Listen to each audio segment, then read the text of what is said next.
sakit. Yang keempat, la yantafi'u bil ilmi, tidak mengambil manfaat dengan ilmu.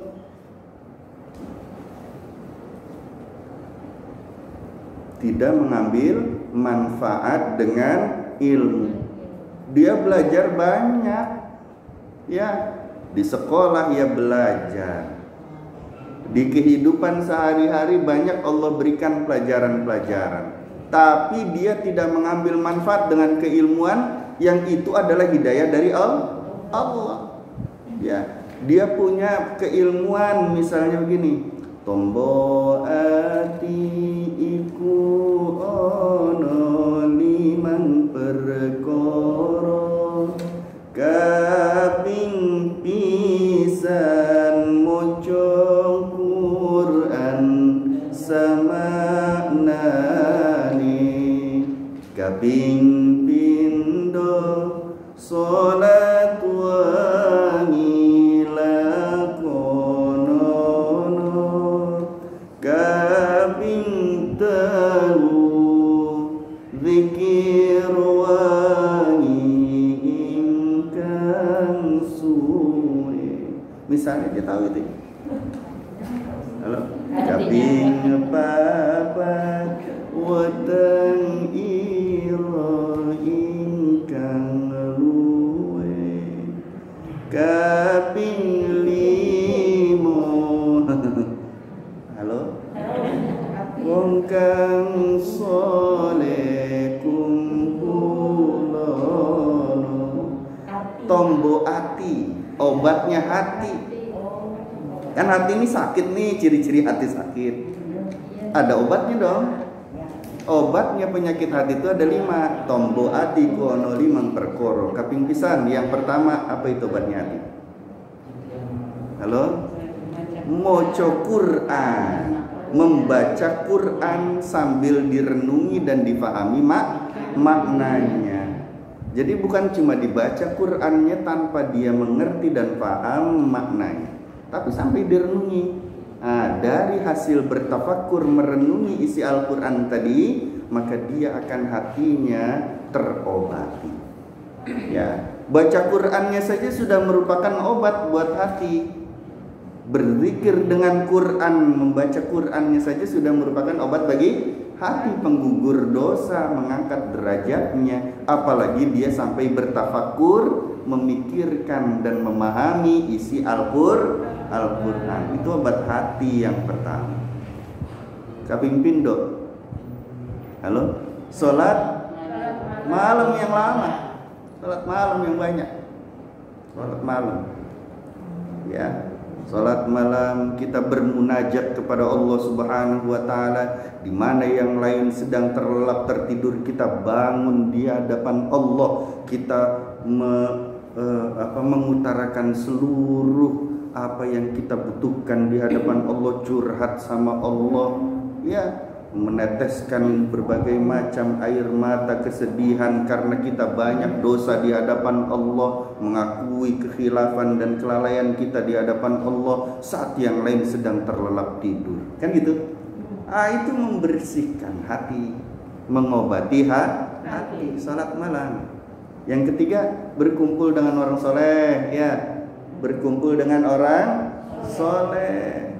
Kalau kita berkumpulnya dengan orang soleh, ketika berjumpa, dia akan mengarahkan kita mendekat kepada Allah. Ya, dengan orang soleh sih nanti ucapannya yang selalu bermanfaat. Tidak ngomongin orang, nggak ngadu domba, nggak ngejelekin orang. Kata-katanya membawa kita mendekat kepada Allah. Kata-katanya membuat kita cinta kepada Allah. Kata-katanya penuh hikmah dan kebijaksanaan. Itu kalau kumpulnya sama orang soleh. Jangankan kumpul sama orang soleh, Bu, hati-hati. Wa inda dzikris sholihin tanazzalur rahmah. Kita lagi ngomongin seseorang dan orang itu adalah orang yang soleh, maka Allah turunin rahmat buat kita yang lagi ngomongin. Contoh, kita nih ngomongin baginda Nabi Muhammad SAW, Sayyidus Sholihin, pimpinannya orang soleh. baginda Rasulullah SAW tuh begini nih Bu, beliau tuh begini. Ketika kita membicarakan orang soleh, Allah turunkan rahmat kasih sayangnya untuk kita. Amin ya Rabbal. Tapi hati-hati.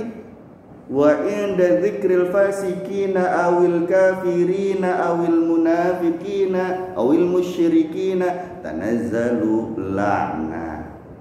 Kalau kita ngomongin orang-orang fasik, ngobrolin mengenai seseorang dan dia itu orang kafir, membicarakan seseorang dan dia itu orang yang musyrik kepada Allah, membicarakan seorang tapi dia itu orang yang banyak maksiatnya, diturunin laknat dari Allah buat kita yang lagi ngobrolin. Kamu tahu nggak Tomingse? Halo, kalau sekarang bukan orang-orang Korea ya, jadi apa? Minso, apa? Minho. Oh Minho. Iya saya nggak hafal namanya ya. Mana mukanya kayak perempuan tuh laki-laki, saking cakepnya misalnya begitu ya. Itu kita ngomongin orang kayak begitu, itu turun laknat dari Allah, hati-hati.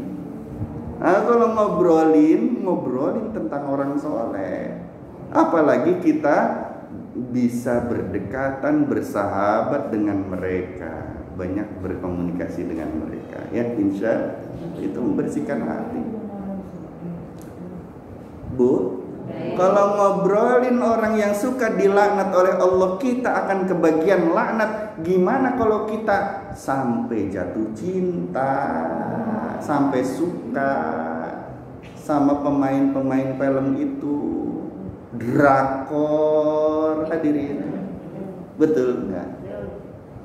Kalau dulu ada persahabatan, tersanjung kan begitu ya. Kenapa sih yang nggak diobrolin itu sahabat Nabi misalnya ya Ummina ya, ada Ummina Aisyah, Ummina Saudah, Ummina Khadijah ya. Tahu Ummina nggak?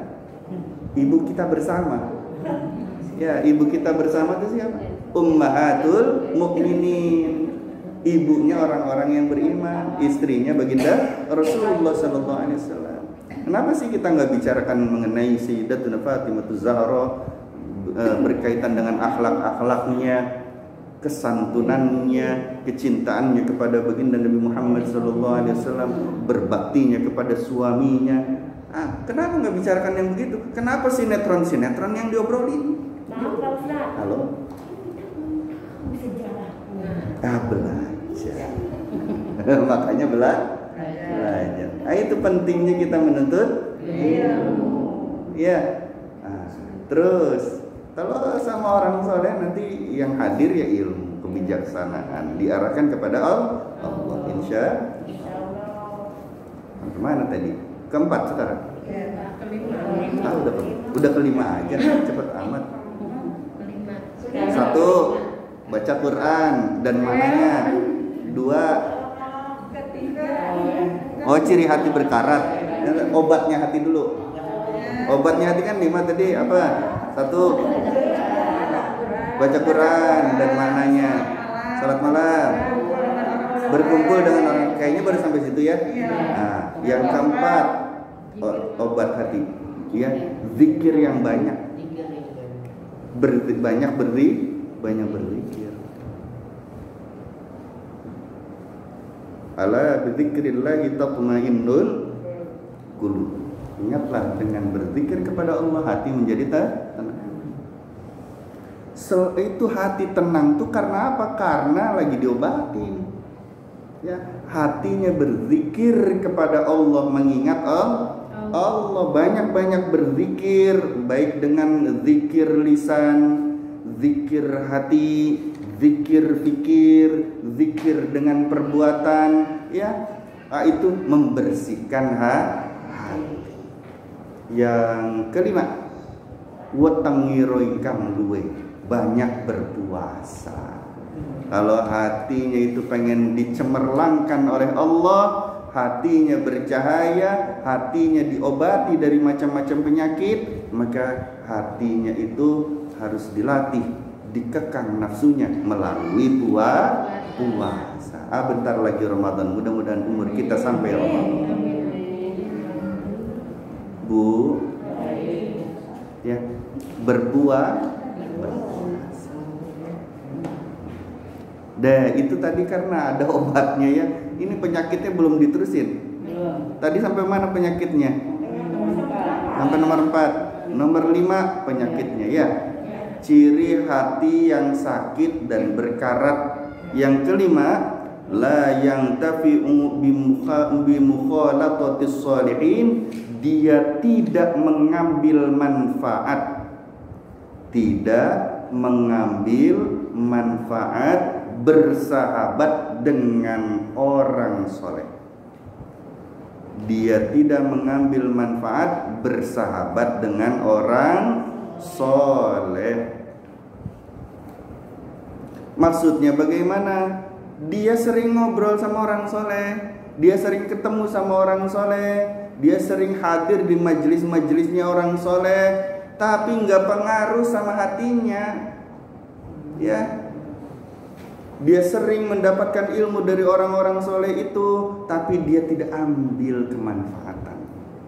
Bu, wa inda dzikri sholihina tanazzalur rahmah. Kalau lagi ngomongin orang soleh aja turun rahmat, apalagi kita lagi bareng-bareng orang soleh, pasti terus-menerus mengucur rahmat kasih sayang Allah. Tapi ketika bersama orang soleh, hatinya nggak cinta sama orang soleh itu.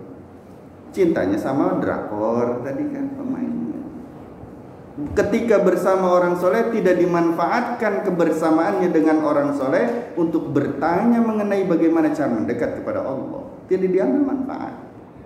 Tidak dipergunakannya hatinya untuk menghadap kepada Allah. Ya Allah, ada orang soleh di hadapanku. Man nazara ilal alim ghafarullah. Ya, orang yang melihat orang yang berilmu, wajahnya orang yang berilmu, fafariha biha, dia menampakkan rasa senang kepada orang itu, maka Allah akan ampuni dosanya. Mandang wajahnya orang yang berilmu doang, bisa mendapatkan ampunan dari Allah. Memandang wajahnya orang soleh, mendapatkan rahmat Allah, mendapatkan ampunan dari Allah. Dia tidak pergunakan itu, hatinya tidak menghadap kepada Allah. Artinya hatinya sakit. Dia pikir kebersamaannya dengan orang soleh ya sama saja dengan kebersamaan kepada orang-orang yang tidak soleh. Ngobrol sama Pak Kiai, sama Bu Nyai, sama aja ngobrol sama selain itu. Ya, sama aja sama ngobrol sama orang yang ada di diskotik. Itu cirinya hatinya paham ya? Yang keenam, la yubki bi dzikril ma'siyati allati amilaha, tidak menangisi maksiat, tidak menangisi maksiat yang telah dilakukannya. Dia buat dosa, dia buat maksiat, dia buat sesuatu yang menjauhkannya dari Allah, seperti berbohong, marah-marah, ya, meninggalkan perintah Allah, dia lakukan maksiat-maksiat, naudzubillahi min. Tapi jangankan menangis, menyesalnya saja tidak, misalnya begitu. Ya. Kalau kita nggak pernah menangisi dosa kita, hati-hati, itu salah satu ciri hati kita itu sakit dan berkarat. Ya, hatinya tuh udah banyak penyakitnya. Berarti kalau nggak pernah matanya nangis. Ya, baca istighfar, mulutnya baca istighfar, hatinya sih nggak ada sedih-sedihnya. Mulutnya sih astagfirullah Rabbal baraya, astaghfirullah minal khotoya. Hatinya sih flat aja, biasa aja, nggak ada sedihnya, padahal dosanya banyak yang pernah dilakukannya. Dia tidak pernah tangisi itu, tidak pernah menyesali itu tanda hatinya sakit. Gimana? Pak Ustaz, bisa orang kan nggak tahu bahwa Makanya bisa dilihat dari ini, kalau ada ciri-ciri ini berarti hatinya sakit. Ya. Nomor berapa sekarang? 7. La yastahi bi mukhalafatis sunnati wa khalfil muru'ah. Tidak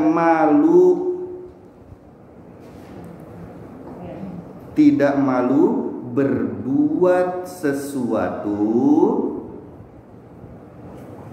tidak malu berbuat sesuatu yang bertentangan dengan sunnah, tidak malu berbuat sesuatu yang bertentangan dengan sunnah dan yang merusak kehormatan. Dia tidak malu berbuat sesuatu yang bertentangan dengan sunnah baginda Nabi Muhammad SAW.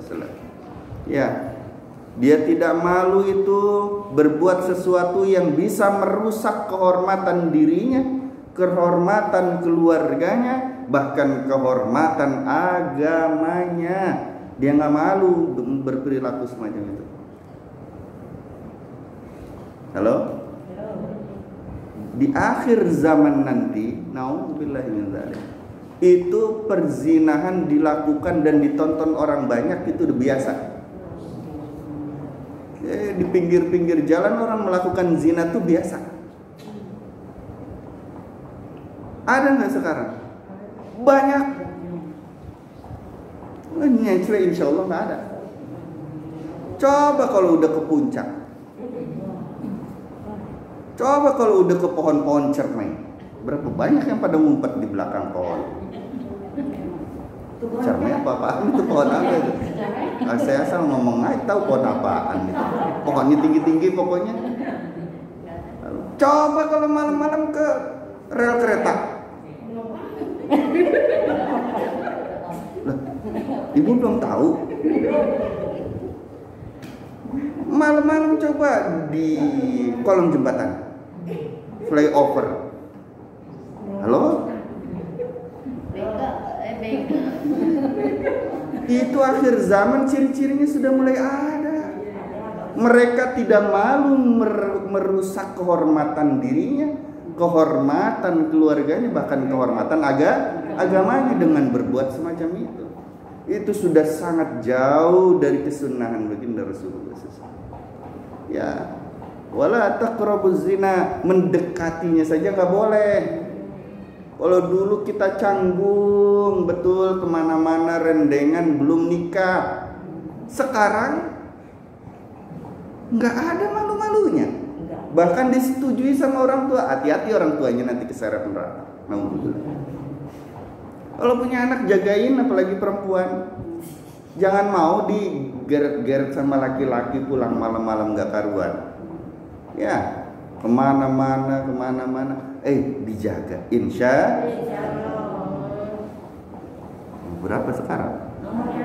8. La yaskharu bitarkit ta'ah. Tidak merasa rugi meninggalkan ketaatan.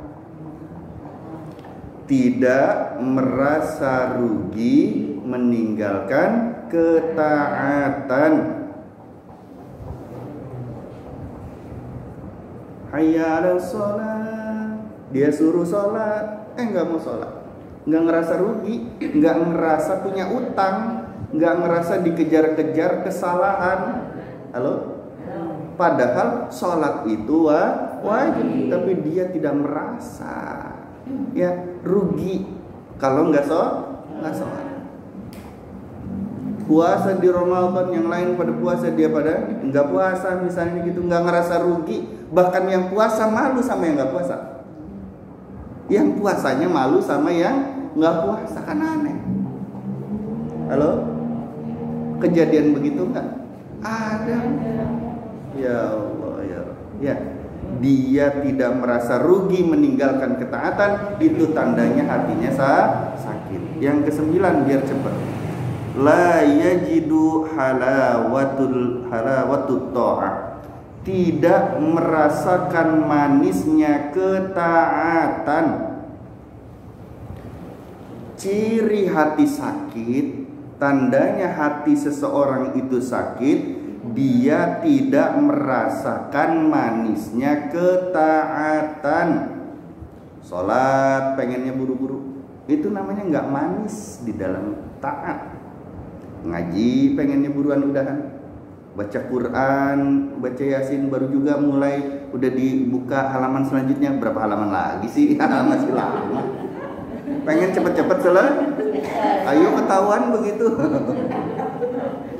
Itu tandanya dia itu apa? Hatinya sakit, nggak ngerasa nyaman berbuat taat tuh. Ya, orang sholat pengennya buru-buru terus, ya. Masya Allah. Zikir ya pengennya buru-buru, ngaji pengennya buru-buru, giliran nonton sinetron, drama Korea 2 jam dipantengin hadirin. Betul enggak? La ilaha illallah. 10. Ke situ lagi katanya ya. Biarin orang ibu-ibu yang ngajinya ya. La yahtammu bima asabal muslimina minal bala'i wal mihan. Yang ke-10 ciri hati itu sakit, tidak prihatin terhadap musibah. Tidak prihatin terhadap musibah yang menimpa kaum muslimin. Tidak prihatin terhadap musibah yang menimpa kaum muslimin. Misalnya kita dengar di berita ada musibah di satu tempat, betul? Nah, kita cuek aja hatinya, nggak perhatian, nggak ngedoain, nggak apa, nggak kasihan, nggak apa. Ya, bahkan kita malah menyalah-nyalahkan mereka. Wah, lagi diazab sama Allah. Ada longsor di satu tempat, dia lagi disiksa sama Allah. Bukannya empati dan simpati, bahkan mendoakan kepadanya, ya, tapi dia malah mencela orang yang sedang dalam musibah. Ya Allah. Ada tsunami misalnya, naudzubillah min, korbannya sekian-sekian. Mereka tuh gara-gara banyak dosanya tuh diazab sama Allah tuh. Bukannya prihatin terhadap kondisi saudaranya, bukannya mendoakan kebaikan untuk saudaranya, malah dirinya menjelek-jelekan yang kena musibah itu. Naudzubillah min. Ini tandanya hatinya sakit. Ada tetangga, kita benar tahu tuh orang itu memang tidak punya. Sedangkan kita lagi kecukupan misalnya, amin ya robbal. Dia itu minta tolong, barang 10.000 pinjemin, ya nggak ada buat makan hari ini. Ya, kalau kita ada kenapa nggak kasih aja? Tapi hati kita ngasih enggak, ngedumel iya, nggak ada. Apa 10.000? Nggak ada. Padahal kita makan pakai KFC, McD, Allah ilah. Ya, bakso tulang rusuk Jos, wah kan enak banget tuh. Ilah, mana viral ya? Enak gak bu? Halo, hoka-hoka bento. Udah. Bu ya, itu penyakit hati. Mudah-mudahan kita terhindar dari penyakit-penyakit hati.